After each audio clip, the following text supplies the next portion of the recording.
ადგილობრივი თვითმმართველობის არჩევნებში მონაწილეობის მსურველთა რეგისტრაციის ოფიციალურივა და 8 აგვისტოს ამოიწურება. პოლიტიკურ პარტიებს, რომლებსაც მონაწილეობა გადაწყვეტილი აქვთ, დოკუმენტაციის შესაგროვებლად რამდენიმე დღე რჩებათ. რეგისტრაციის შემდეგ პარტიებს დაახლოებით კიდევ ერთი თვე ექნებათ მერობის კანდიდატებისა და საკრებულოებისათვის განკუთვნილი პარტიული სიების ოფიციალურად წარსადგენად.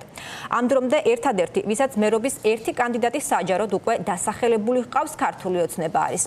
ნანო ჩაკვეტაძე არკვევს პოლიტიკური პარტიების საარჩევნო გეგმებს რეგისტრაციის ვადის ამოწურვამდე რამდენიმე დღით ადრე, მათ შორის იმ ოპოზიციური პარტიების, რომლებმაც მუნიციპალურ არჩევნებში მონაწილეობა გადაწყვიტეს და მოგუყვება ახლა მათ პოზიციებს. ნანო გისმენთ. ქეთი, ამ კვირაში უკვე ცენტრალური საარჩევნო კომისიის საიტზე გამოქვეყნდება საბოლოო სია იმ საარჩევნო სუბიექტების, იმ პოლიტიკური პარტიებისა და კოალიციების, რომლებიც იღებენ მონაწილეობას 2025 წლის თვითმმართველობის არჩევნებში. მაყურებელს რომ ავუხსნათ თუ როგორ მოხდება ეს პროცედურულად, დიდი ალბათობით დღესვე ქართული ოცნების პრეზიდენტი მიხეილ ყაველაშვილი გამოსცემს ბრძანებულებას, რომ მუნიციპალური არჩევნები საქართველოში 4 ოქტომბერს გაიმართება. შემდეგ ამას უკვე ცესკო დაადასტურებს და მისი ხელმძღვანელი გიორგი კალანდარიშვილი. თარიღის დადასტურებიდან საარჩევნო სუბიექტებს უკვე ექნებათ 3 დღე იმისთვის, რომ ოფიციალურად დარეგისტრირდნენ 2025 წლის ადგილობრივ არჩევნებზე. რაც შეეხება კანდიდატების წარდგენას, ამისთვის დრო პოლიტიკურ პარტიებს პრინციპში ჯერ კიდევ აქვთ ყველაზე გვიან. მერობის კანდიდატების წარდგენა არჩევნებამდე 30 დღით ადრეა შესაძლებელი, ანუ 4 სექტემბერს. თუმცა ლოგიკურად ეს გაცილებით ადრე მოხდება, რომ არჩევნებში მონაწილე სუბიექტებმა საარჩევნო კამპანიის ჩატარება დროში მოასწრონ. ადგილობრივ არჩევნებში მონაწილეობა არ მონაწილეობის საკითხი კი ისევ რჩება ერთ-ერთ საკვანძო საკამათო თემად, რაც ვიცით დანამდვილებით ამ ეტაპისთვის ეს ის არის, რომ არჩევნებში მონაწილეობას იღებს ოლიგარქ ივანიშვილის პარტია ქართული ოცნება, ის ერთადერთია როგორც თქვით, ვისაც მერობის კანდიდატი ჰყავს დასახელებული, კახა კალაძე მესამე ვადით აპირებს, რომ ჩაიბაროს მუნიციპალიტეტის მართვა. დადასტურებულად ასევე ვიცით ისიც, რომ არჩევნებზე გადის ლელო ძლიერი საქართველო, გიორგი გახარიას პარტია გახარია საქართველოსთვის და იაგო ხვიჩიას პარტია გირჩი.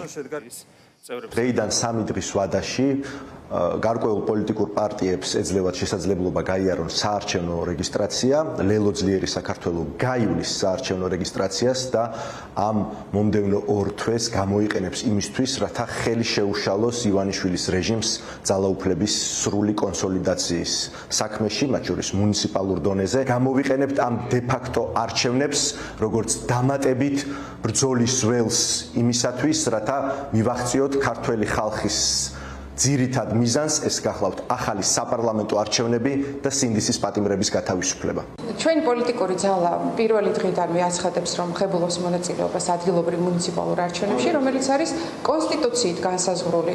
ყაველაშვილი ამ შემთხვევაში არის მხოლოდ შემთხვევითი ინსტრუმენტი, შემთხვევითი ხელმომწერი.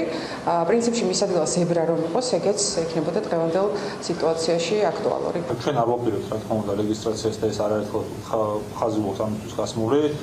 ზოგადად ეს არ გახლავთ არჩევნები, ეს სპეცოპერაცია, როგორც სპეცოპერაციაში ივანიშვილის მონაწილეობას არ ვაპირებთ, რომელიც არის განკუთვნილი იმისთვის, რომ დემოკრატიული კამუფლაჟი შეუქმნას დიქტატორულ რეჟიმს და რა თქმა უნდა, ყველა ის ძალა, რომელიც ამას გააკეთებს და ოპოზიციად მოიაზრებს თავს, ისევ საკუთარ თავს ავნებს პირველ რიგში და საკუთარ რეპუტაციას. ადგილობრივი თვითმმართველობის არჩევნების თარიღად განსაზღვრულია ოქტომბრის თვე და ეს პრეზიდენტმა და პრემიერ-მინისტრმა უნდა გააკეთოს კენჭისყრის დღემდე 60 დღით ადრე.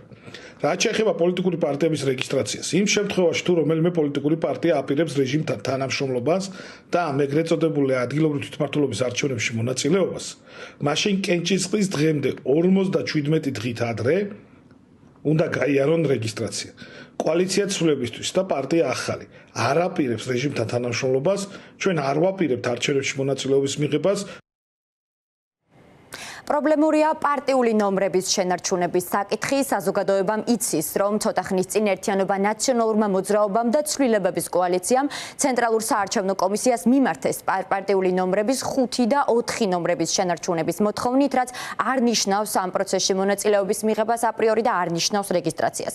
ცესკოში ამბობენ, რომ პარტიული ნომრების შენარჩუნება იმაზეა დამოკიდებული, თუ რამდენად ბევრი საარჩევნო სუბიექტი იქნება ამ არჩევნებზე. ფორმულას ინფორმაციით დღის მეორე ნახევარში ცენტრალურ საარჩევნო კომისიაში ბრიფინგია ჩანიშნული, სადაც მუნიციპალური არჩევნების საბოლოო თარიღი დასახელდება.